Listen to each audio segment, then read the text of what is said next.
नमस्कार, मैं रवीश कुमार। हिंदू औरतें हों या मुस्लिम औरतें, संवैधानिक, सामाजिक, राजनीतिक और धार्मिक संस्थाओं से वो अपने हकों के लिए आज भी लड़ रही हैं, कल भी लड़ती रहेंगी। कहीं 3 तलाक का मसला है तो कहीं गर्भ में बेटी मार दिए जाने का मसला। इसलिए यह समझने की भूल ना करें कि मुस्लिम औरतों की लड़ाई 3 तलाक के खात्मे से खत्म हो जाएगी, और ना ही ये शुरू होने वाली है।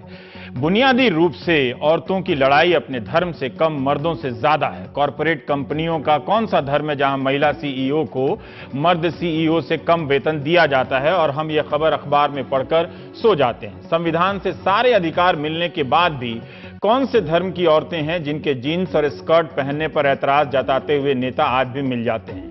आज भी केरल के सबरीमाला मंदिर में औरतों को रजस्वला के समय अंदर जाने की अनुमति नहीं है। इसके खिलाफ यंग लॉयर एसोसिएशन ने सुप्रीम कोर्ट में याचिका डाली है कि ऐसे प्रतिबंध हटा दिए जाएं। इस मामले में सुप्रीम कोर्ट ने 20 फरवरी को अपना फैसला रिजर्व किया था। आज तक भारत में मंदिरों में दलितों के प्रवेश को लेकर आंदोलन हो रहे हैं। मई 2016 में उत्तराखंड के एक मंदिर में दलितों के प्रवेश को लेकर बीजेपी के सांसद तरुण विजय ने जब आंदोलन किया तो उन पर जानलेवा हमला हो गया। लेकिन वहीं कई वर्ष पहले पटना के हनुमान मंदिर में दलित पुजारी को आराम से बिठा दिया गया। उसी तरह शनि शिंगणापुर में महिलाओं के गर्भगृह तक जाने को लेकर औरतों ने जोरदार आंदोलन किया। धर्म गुरुओं ने इस लड़ाई की शुरुआत नहीं की थी, तृप्ति देसाई नाम की महिला ने की। मतलब औरतों को अपनी धार्मिक संस्थाओं और संवैधानिक संस्थाओं से अकेले ही लड़ना पड़ेगा, बिना लड़े मर्द उन्हें एक कुर्सी तक नहीं देने वाले। हाजी अली का मामला भी ऐसा ही है। मध्य प्रदेश और राजस्थान में दलित दूल्हों को पत्थर से मारने की खबरें आज भी आती हैं जब वे घोड़ी चढ़ते हैं या कार से जाते हैं। इसलिए कहा कि समाज को बदलने की लड़ाई लंबी है। 11 मई से सुप्रीम कोर्ट की 5 जजों की बेंच ने शायरा बानो की याचिका पर दैनिक सुनवाई शुरू करने का फैसला किया ताकि जल्दी से फैसले पर पहुंचा जाए। पिछले साल शायरा ने 3 तलाक, हलाला और बहुविवाह को चैलेंज किया। इसी सोमवार यानी 9 मई को इलाहाबाद हाईकोर्ट ने कहा कि पर्सनल लॉ के नाम पर मुस्लिम औरतों के संवैधानिक अधिकार का उल्लंघन नहीं हो सकता। दिसंबर 2016 में इलाहाबाद हाईकोर्ट ने ही 3 तलाक को असंवैधानिक माना। आज तक 3 तलाक काफी चर्चा में है आजकल। तो आप समझेंगे कि अदालतें सक्रिय हो गई होंगी। 2 मई 2002 को बॉम्बे हाई कोर्ट की 3 सदस्यीय औरंगाबाद बेंच ने दगदू पठान बनाम रहीम बी दगदू पठान मामले में फैसला दिया कि मुस्लिम दंपतियों को अदालत में बाकायदा साबित करना होगा कि उनके बीच तलाक हो चुका है तथा इससे संबंधित शरीयत कानून की सभी शर्तें पूरी की गई हैं। अन्यथा किसी भी प्रकार की मौखिक या लिखित बयान द्वारा तलाक को अदालत नहीं मानेगी। शिबा असलम फहमी जो हमारी आज की मेहमान है, उन्होंने इस मसले पर 2002 के साल में ही हेडलाइन प्लस में लिखा था कि यह फैसला 1981 के असम हाईकोर्ट के फैसले पर आधारित है। 2002 में शमीम आरा बनाम उत्तर प्रदेश सरकार केस में सुप्रीम कोर्ट भी 3 तलाक को गलत ठहरा चुका है। तो आपने देखा 1981, 2002, 2017 किसी भी साल किसी भी कानून ने तमाम अदालतों को 3 तलाक को असंवैधानिक कहने से नहीं रोका। 2007 से भारतीय मुस्लिम महिला आंदोलन भी मुस्लिम महिलाओं के अधिकारों को लेकर संघर्ष कर रहा है। यह इसलिए बताया ताकि दर्शकों के बीच भ्रम न फैले कि इस लड़ाई को हमारे नेता किसी सामाजिक सुधार के मकसद से सपोर्ट कर रहे हैं। अगर वो वाकई सीरियस होते तो संसद में इसे हटाने का कानून ले आते और जनता के बीच इस बहस को ले जाते। लेकिन अदालत की आड़ में टीवी चैनलों को आगे करके यह खेल न खेला जाता।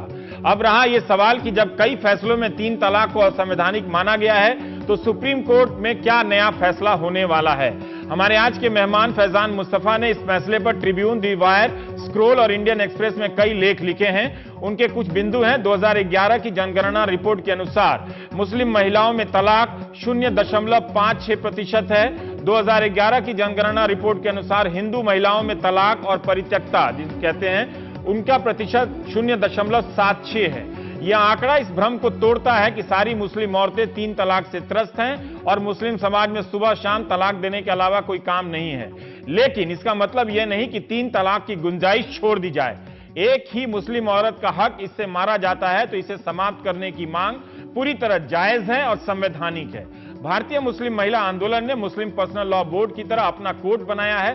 शरई कोर्ट कहते हैं, जहां कई मामले आपसी बीच बचाव से निपटा दिए जाते हैं। इस कोर्ट के सामने आए कई मामले 525 तलाक के मामलों में सिर्फ 0.2% तलाक फोन से दिए गए, 0.6% तलाक ईमेल से और 1 तलाक SMS से हुआ। फिर भी कोई ईमेल से तलाक दे सकता है, इसके पक्ष में आप आज भारत में किसी को नहीं समझा सकते। इस तरह की हर संभावना को खत्म हो जाना चाहिए। भारतीय मुस्लिम महिला आंदोलन के आंकड़े बताते हैं कि ज्यादातर तलाक वकील, जज, मौलवी और परिवार के सदस्यों के बीच होते हैं, बल्कि 40% मामलों में जो उनके सामने आए, महिलाओं ने भी तलाक की मांग की। हालांकि अभी तक कोई मुकम्मल सर्वे या आंकड़ा नहीं है। फैजान साहब ने 10 राज्यों से फतवा जारी करने वाली संस्था दारुल इफ्ता से कुछ आंकड़े जमा किए। उसके अनुसार आपको बता दें कि फतवा फैसला नहीं होता है, पहले यह जान लीजिए, बल्कि आप किसी चीज को लेकर कंफ्यूज हैं तो उस पर राय मांगते हैं। यह राय लागू है या नहीं करेंगे, यह आपकी मर्जी पर है। न्यूज चैनलों में फतवे को फरमान की तरह पेश किया जाता है, कई बार बताने के बावजूद आज तक गलत तरीके से पेश किया जाता है। फैजान साहब ने अपने अध्ययन के आधार पर बताया है कि 3,40,206 फतवों में से सिर्फ 6.50% फतवे 3 तलाक को लेकर थे, यानी बहुत कम मामलों में 3 तलाक को लेकर राय मांगी गई। 33 दारुल क़ज़ा के आंकड़े बताते हैं कि उनके यहां 3 तलाक नहीं दिया गया। तलाक तभी दिया गया जब बीच बचाव से लेकर सारी प्रक्रियाएं पूरी हुई। दारुल क़ज़ा एक तरह का कोर्ट है जिस पर बैन लगाने से सुप्रीम कोर्ट ने भी अतीत में मना किया है। 2002 के बॉम्बे हाई कोर्ट के औरंगाबाद बेंच ने यही तो कहा था कि 3 तलाक या तलाक को कोर्ट में साबित करना पड़ेगा और उसके लिए पूरी प्रक्रियाओं का पालन करना होगा। तब मुस्लिम पर्सनल लॉ बोर्ड ने इसका विरोध किया था। अब जाकर बोर्ड ने कहा है कि 3 तलाक सही नहीं है, उसके लिए पहले 8 चरणों का होना अनिवार्य है। प्रक्रियाएं बताई हैं और उन्होंने ये पैम्फलेट छाप के दिया है। यह बड़ा फैसला तो है, लेकिन क्या इससे 3 तलाक समाप्त करने वाले, उसकी मांग करने वाले संतुष्ट होंगे? यह मसला टीवी के लिए महीनों से तमाशा भी बना हुआ है। कई मौलाना 3 तलाक के पक्ष में अजीब अजीब तर्क दे रहे हैं, जिन्हें टीवी पर ना आने वाले कई मौलाना बेहद एतराज से देख भी रहे हैं। महाराष्ट्र में शिक्षण संस्था चलाने वाले और इस्लामिक विद्वान अतहर ब्लड बैंक के जो चेयरमैन हैं, उन्होंने सैयद शहाबुद्दीन सल्फी फिरदौसी, उन्होंने फोन पर मुझे बताया कि यह मसला इंसानियत का है, कौम का नहीं। इंसानियत कहती है कि औरतों के साथ नाइंसाफी इस्लाम के खिलाफ है। जो लोग 3 तलाक देते हैं वो मजहब का मजाक उड़ाते हैं। तो हम प्राइम टाइम में बात करेंगे। हमारे 3 मेहमान हैं। फैजान मुस्तफा साहब हैं, वाइस चांसलर नलसर हैदराबाद, खातून शेख हैं मुंबई से, भारतीय महिला मुस्लिम आंदोलन, और शिबा असलम फहमी हमारे साथ हैं इस दिल्ली स्टूडियो से, रिसर्च फेलो।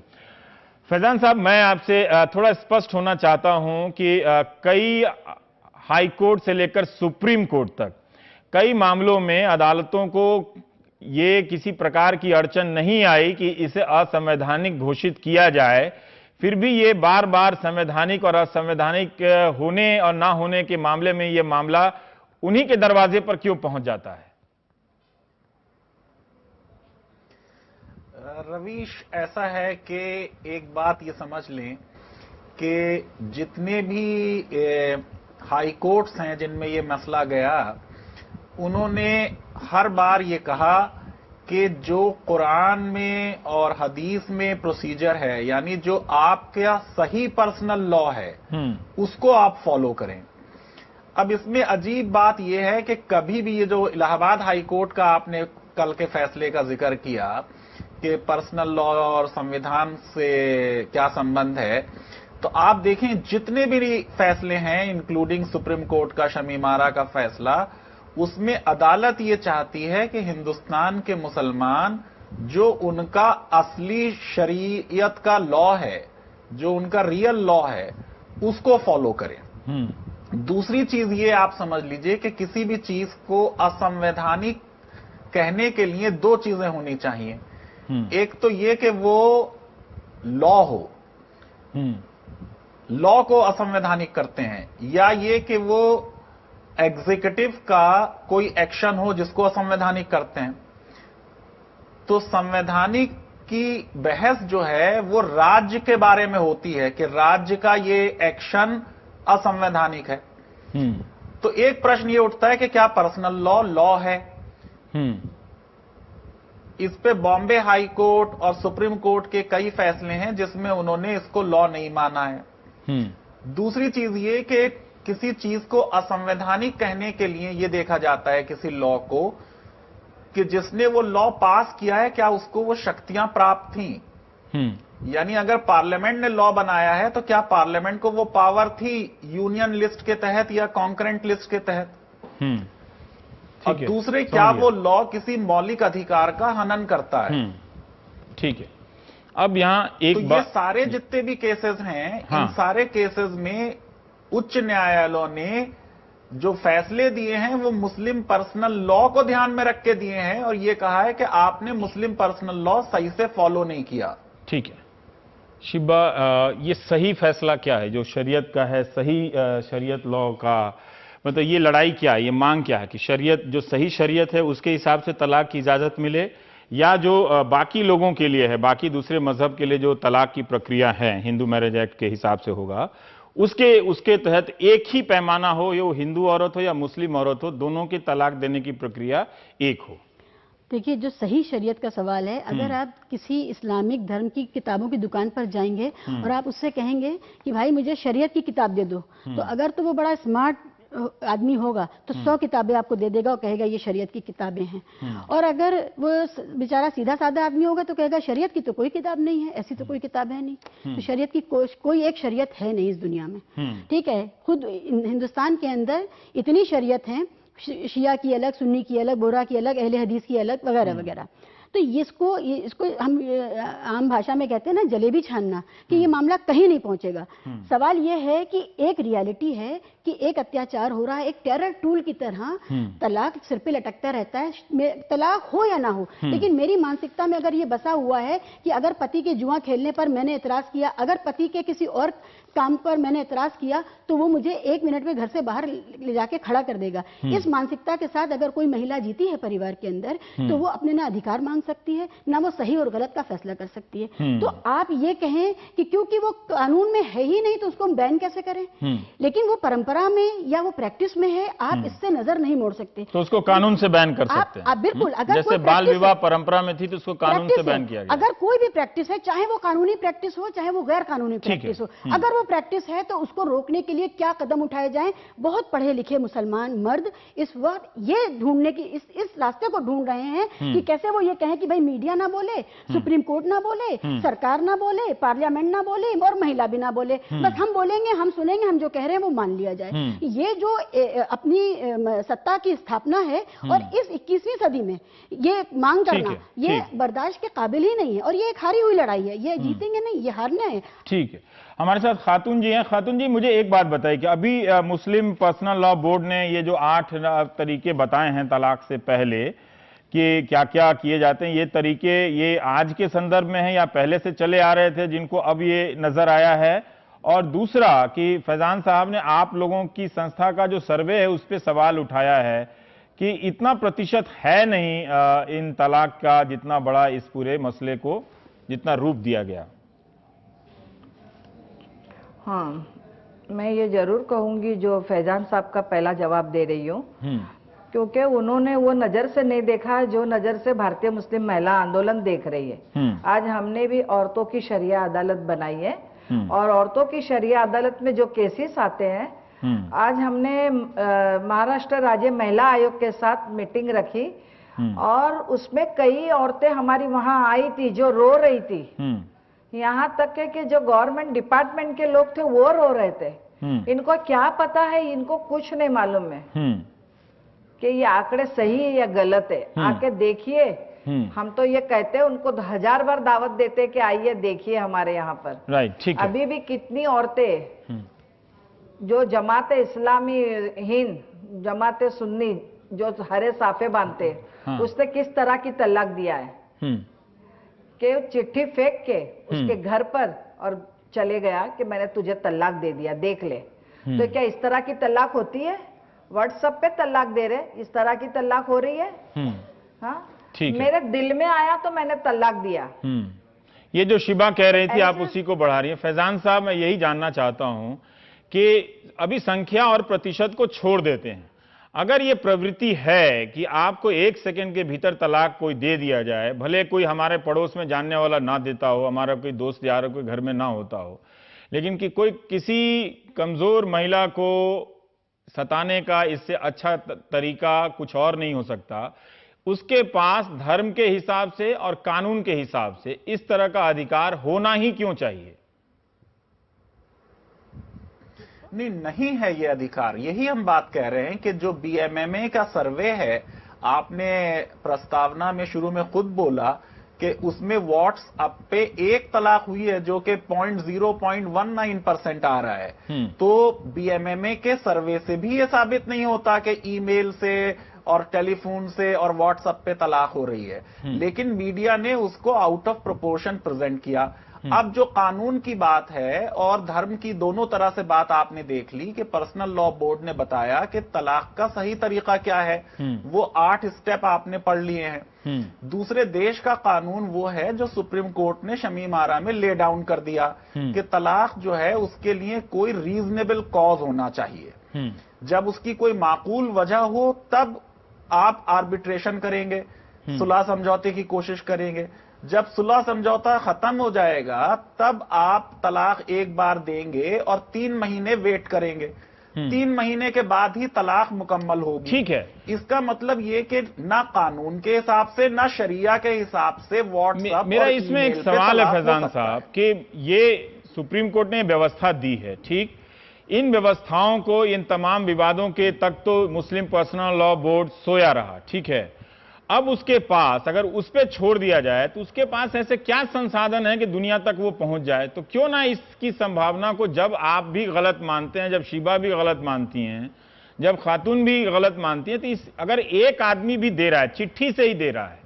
मैंने टीवी पे किसी मौलाना को कहते सुना कि लेजिटिमेट कम्युनिकेशन मीडियम होना चाहिए, फोन से बात कर रहे हैं तो तलाक दे सकते हैं। क्यों दे सकते हैं ऐसे फोन से कि हम घर आने से पहले आप किसी को घर से बाहर कर दें? तो इसको क्यों ना एक ही बार में, मतलब इसमें अगर मगर की संभावना ना रहे, इसको समाप्त ही कर दिया जाए एक ही तरह के आदेश से। नहीं तो आप कर देंगे, मैं ये नहीं कह रहा हूं कि ऐसा आदेश ना हो। एक तो बेहतर ये है कि ये आदेश संसद पास करे, है ना। लॉ रिफॉर्म जो है वो संसद करती है तो बेहतर होता है। जुडिशरी का काम लॉ क्रिएट करना नहीं है, लॉ को इंटरप्रेट करना है। दूसरी चीज ये है कि रवीश, उसके बाद भी होगी तलाक। अगर कानून बन जाएगा तब भी लोग ईमेल से देंगे, तब भी लोग जो है फोन पे देंगे। देखिए, मर्डर के विरुद्ध तो कानून जब से दुनिया बनी है मर्डर होता है ना, तब भी मर्डर के लिए तो मौत की सजा दी जाती है, तब भी मर्डर होता है। रेप होता है, रेप के लिए इतनी सजा हमने निर्भया का इस पूरा उदाहरण में एक समस्या है फैजान साहब। तो अभी देखिए जो 2-4 केसेस सामने आए हैं, इसके बाद जब मीडिया का ध्यान गया, हम मान लेते हैं प्रतिशत कम है, संख्या कम है, समझ से बाहर की चीज है कि पति अभी कहीं सऊदी में है, वहां से फोन कर दिया और तलाक दे दिया। वो इसके दिमाग में धर्म के हिसाब से ही, भले धर्म में ना हो, इस तरह की गलतफहमी की छूट या गुंजाइश क्यों रहे? मतलब ये गलतफहमी की छूट खत्म करने के लिए ही मैं कहता हूं कि ये अदालत से नहीं होगा। इसके लिए जो मुस्लिम उलेमा हैं उनसे डायलॉग करना होगा। उन्हें जाके मस्जिदों में और हर दिन जुमे की प्रेयर में लोगों को बताना होगा कि सही तलाक देने की क्या प्रोसीजर है। हाँ, नहीं कर रहे थे, इसीलिए हम सोचते हैं कि अब करेंगे तो ये इंप्रूवमेंट होगा। ठीक, हाँ। दहेज पर तो कोई इस्लाम का मसला नहीं है, उस पर नहीं जागरूकता फैला पाए आज तक, या तो उनकी नीयत नहीं है। देखिए, सारी बात यह है कि हर मौलाना ये कहता है ये बहुत बुरी बात है, ये नहीं होनी चाहिए और ये बहुत कम होती है। ये इनका एक स्टैंडर्ड आर्गुमेंट है जो मर्दवादी तबका है उसका। उसमें मौलाना भी है, उसमें पढ़े लिखे लोग भी, उसमें लॉयर्स भी हैं। सवाल ये है कि ये जो इरेशनैलिटी का एक इनपुट है इसमें कि ये बहुत बुरा है लेकिन ये जारी रहेगा, इसको हम बंद नहीं करेंगे। तो आज फैजान साहब ये कह रहे हैं, अभी भी कह रहे थे कि इसको बंद करने के बाद भी तलाक होता रहेगा। तो भाई मर्डर का कानून खत्म कर दिया जाना चाहिए, रेप का कानून खत्म कर दिया जाना चाहिए, क्योंकि रेप तो रुक नहीं रहे, मर्डर तो रुक नहीं। ये देखिए, जब और वो ये भी साथ में कह रही है, बड़ी खतरनाक बात फैजान साहब कह रहे हैं कि खुद उलेमा ही करें बैठ करके, यानी कि औरतों को बाहर रखिए, बातचीत से, सिस्टम से। उलेमा मर्द होते हैं, मर्द करेंगे बैठ के, और हम मर्दों का मामला है ये। एक फैजान साहब इस पे जवाब दीजिए, आपके बारे में ये जो बात आपने कही कि उलेमा से, औरतों का मसला है, औरतें तय करेंगी। इस्लाम कोई गुप्त ज्ञान नहीं है, उलेमा लोग अपना पक्ष रखने आ सकते हैं अगर वो चाहें तो। गुप्त ज्ञान नहीं है। और ये ऐसी एक जिंदा जबान में एक किताब आई है कुरान, जिसमें गाने भी गाए जाते हैं, जिसमें चुटकुले और लतीफे भी होते हैं। उस जबान में वो किताब है, उसको जो भी पढ़ेगा सीख जाएगा। भारतीय मौलाना अम्मा के पेट से नहीं सीख के आते, वो भी पैदा होने के बाद ट्रेनिंग से सीखते हैं, हम भी सीख जाएंगे। इसमें क्या बड़ी बात है? इस्लाम को गुप्त ज्ञान ना बनाइए कि आपने इस पे। हाँ, आप जवाब दीजिए फैजान। जी, सुन लीजिए। उलेमा का मतलब ये नहीं, उलेमा का मतलब ये नहीं है कि मर्द आलिम, औरतें भी आलिम होती हैं। हाँ। और औरतें, अब देखिए शरिया कोड जो लोग चला रहे हैं बीएमएमए वाले, हाँ। या और हैं उज़मा नाहिद है बॉम्बे में, हाँ। वो चला रही हैं, या डॉक्टर अस्मा है हैदराबाद में, तो ये सारे लोग जो मुस्लिम विमेन उलेमा भी हो सकते हैं, ऐसा बात नहीं है। इनफैक्ट मेरा कहने का मतलब नहीं, मेरी बात सुन ले जरा, मेरी बात सुन ले। मेरे बात बिल्कुल ये समझी नहीं है, इसलिए मैं बता दूं। मेरा कहने का मतलब ये है कि किसी लॉ से सिर्फ रिफॉर्म नहीं होता। ठीक है, मतलब लेकिन लॉ से शुरुआत होती है, खत्म कर दें या रेप का कानून खत्म। पर फैजान साहब लॉ से नहीं, रवीश मैं ये कहना लॉ से शुरुआत भी नहीं होती, लॉ एंड में आना चाहिए, लॉ एंड में आना चाहिए। ये यूरोप पहले नहीं है जहां पहले सामाजिक चेतना आई, उसके बाद कानून बना। यहाँ सारे दलितों के लिए, महिलाओं के लिए, जब आप मान रहे हैं, जब ये मानने में क्या जरूरत, क्या मुश्किल है कि मुस्लिम औरतें या हिंदू औरतें वो अपने समाज में हाशिए पर हैं, उनके पास उतने अधिकार नहीं हैं, ठीक है। तो फिर अगर वो अपनी लड़ाई लड़ती हैं, जैसे तृप्ति देसाई ने अपनी लड़ाई लड़ी, जैसे खातून जी लड़ाई लड़ी है, वो अपनी जिंदगी देख रही है ना। जितनी सहानुभूति या करुणा खातून जी को होगी, उतनी सहानुभूति तो मौलाना आलिम को नहीं होगी, जो मर्द आलिम है। जो स्त्री आलिम है मैं उसकी बात नहीं कर रहा हूं। तो ये लड़ाई अगर तय भी होनी है तो इन औरतों को ही क्यों नहीं तय करना चाहिए कि उनके अधिकार कैसे होंगे? रवीश, ऐसा है कि औरतों का पार्टिसिपेशन के विरोध नहीं हो रहा है। औरतों का पार्टिसिपेशन वेलकम है, उनका इनिशिएटिव वेलकम है। उन्होंने इस चीज को एक मास मीडिया में रेस करके, इसमें फैजान साहब आपकी ये राय हो सकती है। वेलकम है फैजान साहब नहीं रवीश, नहीं रवीश, जरा बात सुन लें। यहाँ जो कल्प्रिट है वो मर्द है, उस मर्द को समझाया जाना जरूरी है। ठीक है, उस मर्द को समझाने के लिए जो मस्जिद में इमाम साहब हैं, जहां वो जाता है, वो समझता है कि ये सही बताएंगे। पर जब तक कानून का डंडा नहीं रहेगा, मस्जिद, मेरा एक सवाल है आपसे, मैं एक और सवाल फिर मैं खातून जी के पास जाऊंगा कि आप भले कह रहे हैं ये बात, अब शिवा मतलब दर्जनों उदाहरण दे रही हैं कि मौलाना लोग औरतों से बात ही नहीं करना चाहते इन मसले पर, हैं करने वाले हैं, बहुत सारे होंगे, लेकिन जब ये मसला अगर समाज के भीतर छोड़ दिया जाए तो समाज ने इन 70-75 सालों में कोई इसकी पहल की नहीं ना। 1981 से असम हाईकोर्ट, 2002 से Aurangabad bench, supreme court, Allahabad high court, तमाम तरह की अदालतों में आप ही कहते हैं कि इसका फैसला था। तब वो क्या कर रहे थे ये लोग? भाई रवीश, इसीलिए हमने लिखा था कि पर्सनल लॉ बोर्ड रिग्रेसिव है। इसीलिए मैंने लिखा कि पर्सनल लॉ बोर्ड अनयील्डिंग है। और इसीलिए मैंने कहा कि अब अगर उन्होंने ये फैसला लिया तो ये प्रशंसा इसकी करनी चाहिए कि चलिए देर आए दुरुस्त आए। ठीक है, अब एक छोटा सा पॉइंट पर्सनल लॉ बोर्ड, आपने इंट्रोडक्शन में भी कहा कि काजी कोर्ट ने, सुप्रीम कोर्ट ने स्ट्रक डाउन करने से मना कर दिया। सुप्रीम कोर्ट ने ये कहा कि हम इसको कोर्ट ही नहीं मानते हैं, ये तो बीच बचाव करने की कोई सामाजिक संस्था है, उसको आर्बिट्रेशन। देखिए, जो रजिस्टर्ड चीज नहीं है, क्या वो है नहीं? आरएसएस रजिस्टर्ड नहीं है, आईएसआईएस रजिस्टर्ड नहीं है, बहुत सारे महिला आंदोलन रजिस्टर्ड नहीं, खुद भारतीय मुस्लिम महिला आंदोलन रजिस्टर्ड नहीं है, तो क्या वो है नहीं? ये जो डिनायल मोड में जाने का जो चोर दरवाजा देखा जाता है, क्योंकि वो रजिस्टर्ड नहीं है। कानून से खत्म हो जाए, चाहे संसद कानून बना दे या सुप्रीम कोर्ट खत्म कर दे, यही ना। पर्सनल लॉ कानून का हिस्सा है, वो उसको कानून बनाने वाली संस्था तीन तलाक की बात कह रहा हूँ कि या तो सुप्रीम कोर्ट खत्म करे या संसद कानून बना के। हम तो प्रोसीजर इन्वॉल्व करना चाहते हैं, कुरान का प्रोसीजर उसमें ले आइए, बात खत्म। हम उसको बैन करना चाहते हैं। ट्रिपल तलाक, इंस्टेंट ट्रिपल तलाक बिल्कुल बैन होनी चाहिए, अनइस्लामिक, अनकॉन्स्टिट्यूशनल। लेकिन जो कुरान का प्रोसीजर है उसके हिसाब से होना चाहिए। बहुत सही प्रोसीजर है। ठीक है, हम एक ब्रेक लेंगे तो फिर इस पर बात करेंगे। ठीक,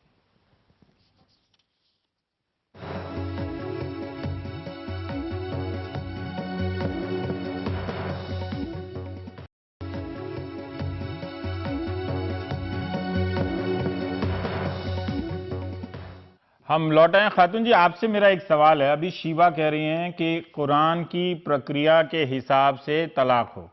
अब ये प्रक्रिया कौन तय करे? मतलब ये जो मुस्लिम पर्सनल लॉ बोर्ड ने तय किया है, 8 प्रक्रियाएं बनाई हैं, क्या वो कुरान की प्रक्रिया के अनुकूल है, या आप चाहती हैं कि सुप्रीम कोर्ट या संसद, जैसा फैजान साहब कह रहे हैं, कि कानून बनाकर इन चीजों को कोडिफाई कर दे, जिससे हर जगह एक ही तरह का एक फॉर्मेट रहे तलाक देने का?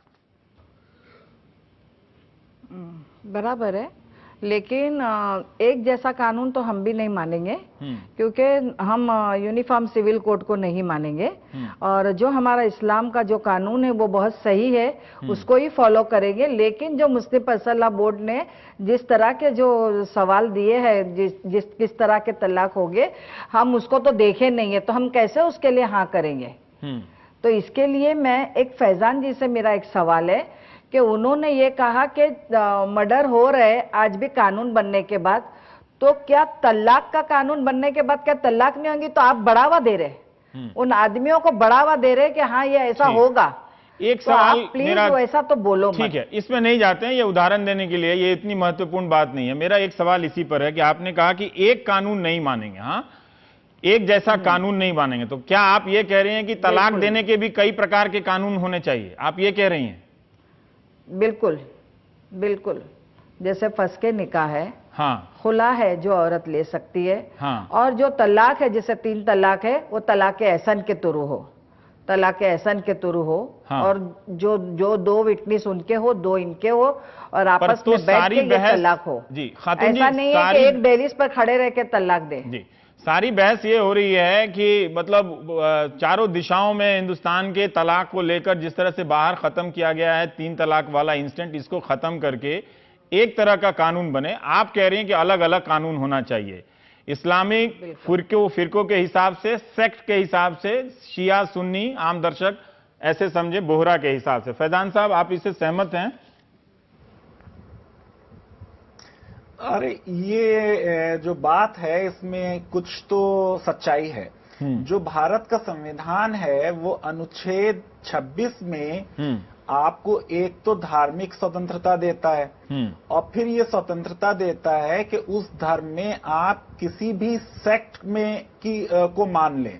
तो आप शिया हो जाएं तो आपके ऊपर शिया लॉ लगेगा, अगर आप बोहरा हैं तो आपके ऊपर बोहरा लॉ लगेगा, और अगर आप हनफी हैं तो आपके ऊपर हनफी लॉ लगेगा। अब ये जो देश के हनफी लोग हैं वो ये कह रहे हैं कि क्योंकि हमारे लॉ के हिसाब से 3 तलाक पे तलाक हो जाती है, और शिया लॉ के हिसाब से और अहले हदीस लॉ के हिसाब से तलाक नहीं होती, तो हमारे ऊपर उनका लॉ ना लगाया जाए।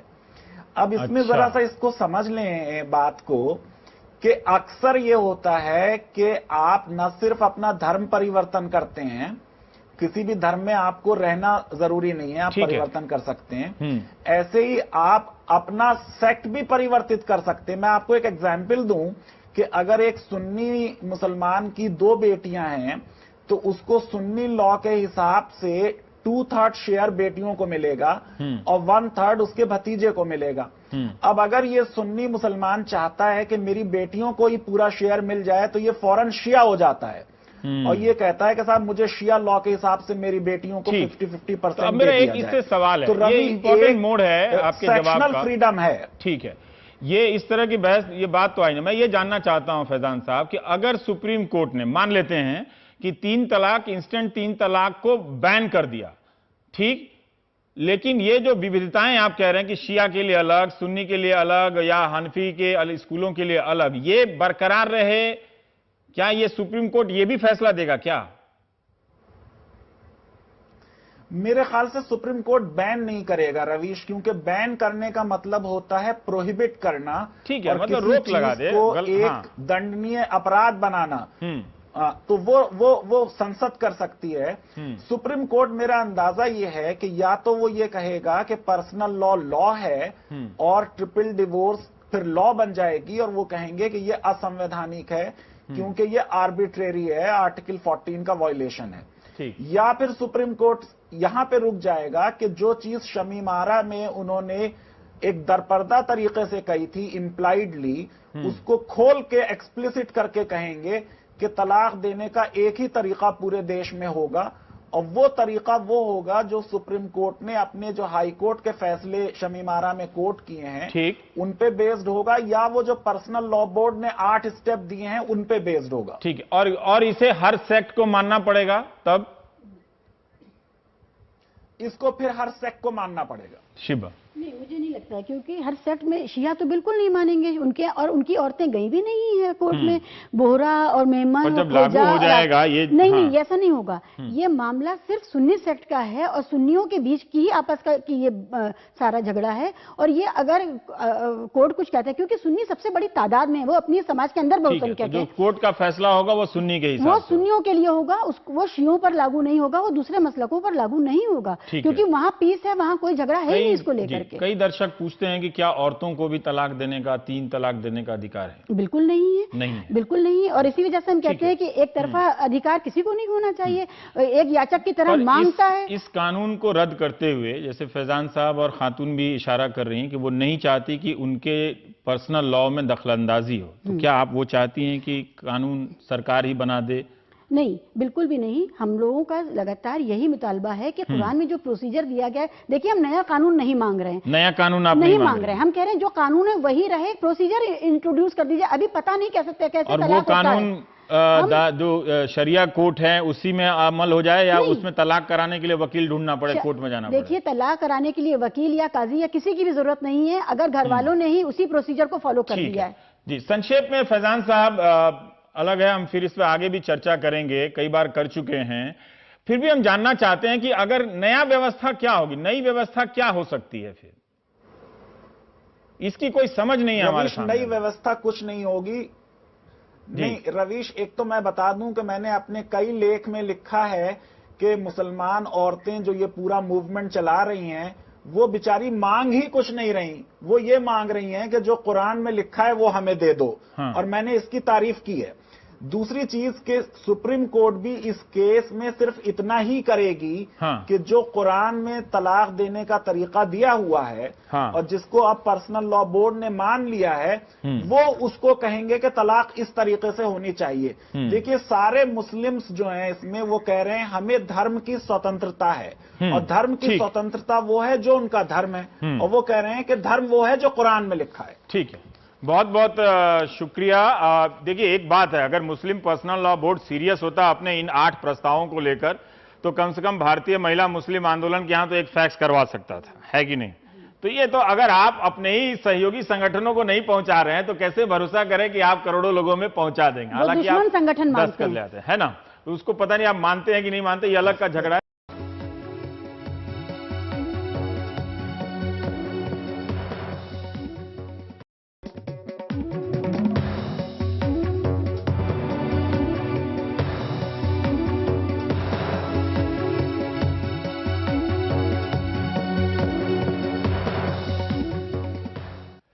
नमस्कार, मैं रवीश कुमार। हिंदू औरतें हों या मुस्लिम औरतें, संवैधानिक, सामाजिक, राजनीतिक और धार्मिक संस्थाओं से वो अपने हकों के लिए आज भी लड़ रही हैं, कल भी लड़ती रहेंगी। कहीं 3 तलाक का मसला है तो कहीं गर्भ में बेटी मार दिए जाने का मसला।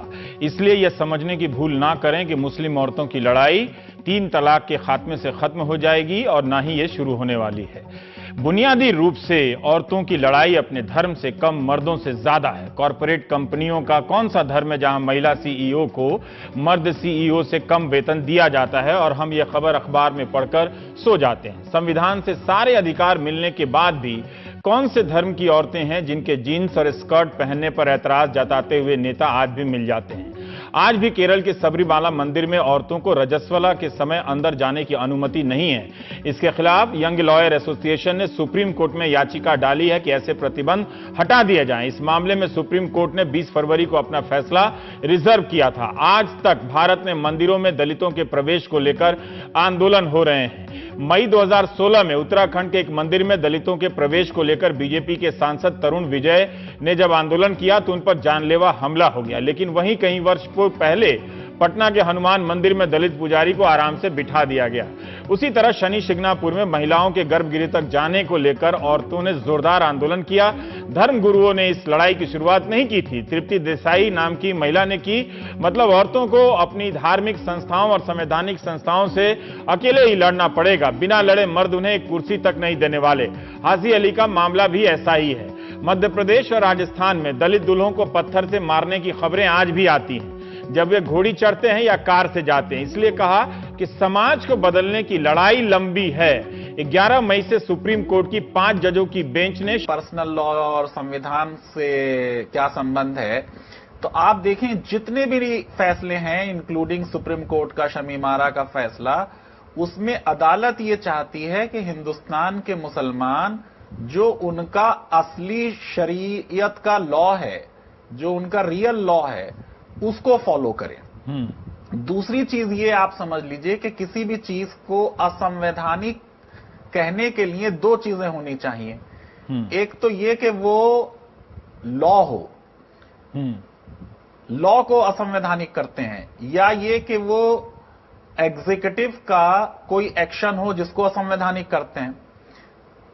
तो संवैधानिक की बहस जो है वो राज्य के बारे में होती है कि राज्य का ये एक्शन असंवैधानिक है। तो एक प्रश्न ये उठता है कि क्या पर्सनल लॉ लॉ है? इस पे बॉम्बे हाई कोर्ट और सुप्रीम कोर्ट के कई फैसले हैं जिसमें उन्होंने इसको लॉ नहीं माना है। दूसरी चीज ये कि किसी चीज को असंवैधानिक कहने के लिए यह देखा जाता है किसी लॉ को कि जिसने वो लॉ पास किया है क्या उसको वो शक्तियां प्राप्त थी। यानी अगर पार्लियामेंट ने लॉ बनाया है तो क्या पार्लियामेंट को वो पावर थी यूनियन लिस्ट के तहत या कॉन्करेंट लिस्ट के तहत। और दूसरे क्या वो लॉ किसी मौलिक अधिकार का हनन करता है। ठीक है। अब यहां एक तो ये सारे जितने भी केसेस हैं, इन सारे केसेस में उच्च न्यायालयों ने जो फैसले दिए हैं वो मुस्लिम पर्सनल लॉ को ध्यान में रख के दिए हैं और ये कहा है कि आपने मुस्लिम पर्सनल लॉ सही से फॉलो नहीं किया।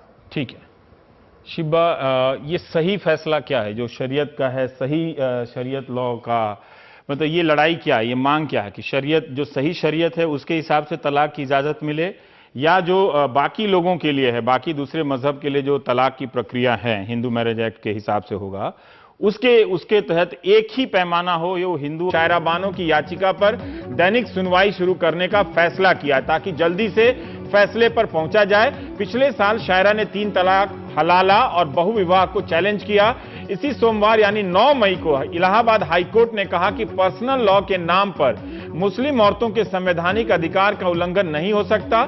दिसंबर 2016 में इलाहाबाद हाईकोर्ट ने ही 3 तलाक को असंवैधानिक माना। आज तक 3 तलाक काफी चर्चा में है आजकल। तो आप समझेंगे कि अदालतें सक्रिय हो गई होंगी। 2 मई 2002 को बॉम्बे हाई कोर्ट की 3 सदस्यीय औरंगाबाद बेंच ने दगदू पठान बनाम रहीम बी दगदू पठान मामले में फैसला दिया कि मुस्लिम दंपतियों को अदालत में बाकायदा साबित करना होगा कि उनके बीच तलाक हो चुका है तथा इससे संबंधित शरीयत कानून की सभी शर्तें पूरी की गई हैं। अन्यथा किसी भी प्रकार की मौखिक या लिखित बयान द्वारा तलाक को अदालत नहीं मानेगी। शिबा असलम फहमी जो हमारी आज की मेहमान है, उन्होंने इस मसले पर 2002 के साल में ही हेडलाइन प्लस में लिखा था कि यह फैसला 1981 के असम हाईकोर्ट के फैसले पर आधारित है। 2002 में शमीमारा बनाम उत्तर प्रदेश सरकार केस में सुप्रीम कोर्ट भी 3 तलाक को गलत ठहरा चुका है। तो आपने देखा 1981, 2002, 2017 किसी भी साल किसी भी कानून ने तमाम अदालतों को 3 तलाक को असंवैधानिक कहने से नहीं रोका। 2007 से भारतीय मुस्लिम महिला आंदोलन भी मुस्लिम महिलाओं के अधिकारों को लेकर संघर्ष कर रहा है। यह इसलिए बताया ताकि दर्शकों के बीच भ्रम न फैले कि इस लड़ाई को हमारे नेता किसी सामाजिक सुधार के मकसद से सपोर्ट कर रहे हैं। अगर वो वाकई सीरियस होते तो संसद में इसे हटाने का कानून ले आते और जनता के बीच इस बहस को ले जाते, लेकिन अदालत की आड़ में टीवी चैनलों को आगे करके यह खेल न खेला जाता। अब रहा यह सवाल कि जब कई फैसलों में 3 तलाक को असंवैधानिक माना गया है तो सुप्रीम कोर्ट में क्या नया फैसला होने वाला है। हमारे आज के मेहमान फैजान मुस्तफा ने इस फैसले पर ट्रिब्यून, दी वायर, स्क्रोल और इंडियन एक्सप्रेस में कई लेख लिखे हैं। उनके कुछ बिंदु हैं। 2011 की जनगणना रिपोर्ट के अनुसार मुस्लिम महिलाओं में तलाक 0.56% है। 2011 की जनगणना रिपोर्ट के अनुसार हिंदू महिलाओं में तलाक और परित्यक्ता जिसे कहते हैं उनका प्रतिशत 0.76 है। यह आंकड़ा इस भ्रम को तोड़ता है कि सारी मुस्लिम औरतें 3 तलाक से त्रस्त हैं और मुस्लिम समाज में सुबह शाम तलाक देने के अलावा कोई काम नहीं है। लेकिन इसका मतलब यह नहीं कि 3 तलाक की गुंजाइश छोड़ दी जाए। एक ही मुस्लिम औरत का हक इससे मारा जाता है तो इसे समाप्त करने की मांग पूरी तरह जायज है और संवैधानिक है। भारतीय मुस्लिम महिला आंदोलन ने मुस्लिम पर्सनल लॉ बोर्ड की तरह अपना कोर्ट बनाया है। शरई कोर्ट कहते हैं, जहां कई मामले आपसी बीच बचाव से निपटा दिए जाते हैं। इस कोर्ट के सामने आए कई मामले 525 तलाक के मामलों में सिर्फ 0.2% तलाक फोन से दिए गए, 0.6% तलाक ईमेल से और 1 तलाक एसएमएस से हुआ। फिर भी कोई ईमेल से तलाक दे सकता है, इसके पक्ष में आप आज भारत में किसी को नहीं समझा सकते। इस तरह की हर संभावना को खत्म हो जाना चाहिए। भारतीय मुस्लिम महिला आंदोलन के आंकड़े बताते हैं कि ज्यादातर तलाक वकील, जज, मौलवी और परिवार के सदस्यों के बीच होते हैं, बल्कि 40% मामलों में जो उनके सामने आए महिलाओं ने भी तलाक की मांग की। हालांकि अभी तक कोई मुकम्मल सर्वे या आंकड़ा नहीं है। फैजान साहब ने 10 राज्यों से फतवा जारी करने वाली संस्था दारुल इफ्ता से कुछ आंकड़े जमा किए। उसके अनुसार आपको बता दें कि फतवा फैसला नहीं होता है, पहले यह जान लीजिए, बल्कि आप किसी चीज को लेकर कंफ्यूज हैं तो उस पर राय मांगते हैं। ये राय लागू है या नहीं करेंगे ये आपकी मर्जी पर है। न्यूज चैनलों में फतवे को फरमान की तरह पेश किया जाता है, कई बार बताने के बावजूद आज तक गलत तरीके से पेश किया जाता है। फैजान साहब ने अपने अध्ययन के आधार पर बताया है कि 3,40,206 फतवों में से सिर्फ 6.50% फतवे 3 तलाक को लेकर थे, यानी बहुत कम मामलों में 3 तलाक को लेकर राय मांगी गई। 33 दारुल क़ज़ा के आंकड़े बताते हैं कि उनके यहां 3 तलाक नहीं दिया गया। तलाक तभी दिया गया जब बीच बचाव से लेकर सारी प्रक्रियाएं पूरी हुई। दारुल क़ज़ा एक तरह का कोर्ट है जिस पर बैन लगाने से सुप्रीम कोर्ट ने भी अतीत में मना किया है। 2002 के बॉम्बे हाई कोर्ट के औरंगाबाद बेंच ने यही तो कहा था कि 3 तलाक या तलाक को कोर्ट में साबित करना पड़ेगा और उसके लिए पूरी प्रक्रियाओं का पालन करना होगा। तब मुस्लिम पर्सनल लॉ बोर्ड ने इसका विरोध किया था। अब जाकर बोर्ड ने कहा है कि 3 तलाक सही नहीं है, उसके लिए पहले 8 चरणों का होना अनिवार्य है। प्रक्रियाएं बताई हैं और उन्होंने ये पैम्फलेट छाप के दिया है। यह बड़ा फैसला तो है, लेकिन क्या इससे 3 तलाक समाप्त करने वाले, उसकी मांग करने वाले संतुष्ट होंगे? यह मसला टीवी के लिए महीनों से तमाशा भी बना हुआ है। कई मौलाना 3 तलाक के पक्ष में अजीब अजीब तर्क दे रहे हैं, जिन्हें टीवी पर ना आने वाले कई मौलाना बेहद एतराज से देख भी रहे हैं। महाराष्ट्र में शिक्षण संस्था चलाने वाले और इस्लामिक विद्वान अतहर ब्लड बैंक के जो चेयरमैन हैं, उन्होंने सैयद शहाबुद्दीन सल्फी फिरदौसी, उन्होंने फोन पर मुझे बताया कि यह मसला इंसानियत का है, कौम का नहीं। इंसानियत कहती है कि औरतों के साथ नाइंसाफी इस्लाम के खिलाफ है। जो लोग 3 तलाक देते हैं वो मजहब का मजाक उड़ाते हैं। तो हम प्राइम टाइम में बात करेंगे। हमारे 3 मेहमान हैं। फैजान मुस्तफा साहब हैं, वाइस चांसलर नलसर हैदराबाद, खातून शेख हैं मुंबई से, भारतीय महिला मुस्लिम आंदोलन, और शिबा असलम फहमी हमारे साथ हैं इस दिल्ली स्टूडियो से, रिसर्च फेलो। फैजान साहब, मैं आपसे थोड़ा स्पष्ट होना चाहता हूं कि कई हाई कोर्ट से लेकर सुप्रीम कोर्ट तक कई मामलों में अदालतों को ये किसी प्रकार की अड़चन नहीं आई कि इसे असंवैधानिक घोषित किया जाए, फिर भी ये बार बार संवैधानिक और असंवैधानिक होने और ना होने के मामले में ये मामला उन्हीं के दरवाजे पर क्यों पहुंच जाता है? रवीश, ऐसा है कि एक बात ये समझ लें कि जितने भी हाई कोर्ट्स हैं जिनमें ये मसला गया, उन्होंने हर बार ये कहा कि जो कुरान में और हदीस में प्रोसीजर है, यानी जो आपका सही पर्सनल लॉ है, उसको आप फॉलो करें। अब इसमें अजीब बात यह है कि कभी भी ये जो इलाहाबाद हाई कोर्ट का आपने कल के फैसले का जिक्र किया,